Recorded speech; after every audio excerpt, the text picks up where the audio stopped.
এর মধ্যে আমরা লেয়ার নিয়ে আলোচনা করব। মূলত আমাদের ড্রিমওয়েভের যে ইন্টারফেস রয়েছে সেখানে যে সমস্ত অবজেক্ট নিয়ে আমরা কাজ করব, পিকচার বা টেক্সট, এগুলোকে সুষ্ঠুভাবে হ্যান্ডেলিং করার জন্যই এই লেয়ারের প্রয়োজন হয়ে থাকে।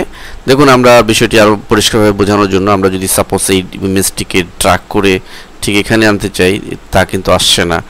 আমাদের এটি ইচ্ছা মতো কিন্তু হ্যান্ডেল করে আমরা মুভ করতে পারছি না। আমরা যদি চাই যে পিকচার 1 পিকচার 2 থেকে যেখানে খুশি আমাদের ইচ্ছা মতো সেট করা, সেটি কিন্তু আমরা নর্মালি পারছি না। তো এটি তো আমরা যদি এই কমনের আন্ডারে এখানে দেখুন ড্র লেয়ার, এই ড্র লেয়ারে ক্লিক করে আমরা যে কোনো জায়গায় প্রথমে একটি লেয়ার ড্র করব। আমরা প্রথমে একটি লেয়ার ড্র করলাম এবং আরেকটি লেয়ার ড্র করছি আমরা দুটি ইমেজের জন্য।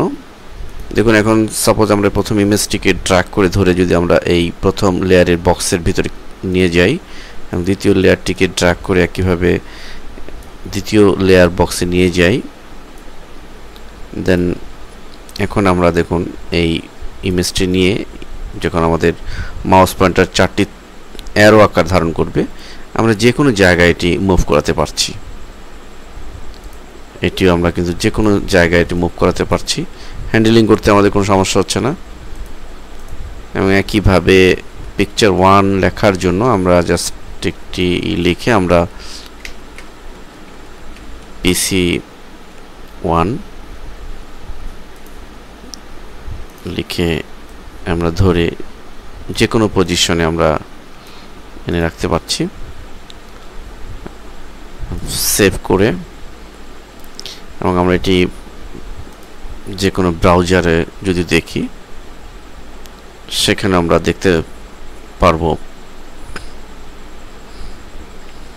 আমরা লক্ষ্য করছি যে আমাদের ইমেজটি এখানে শো করছে এবং টেক্সট লেখাটিও শো করছে। এভাবে আমরা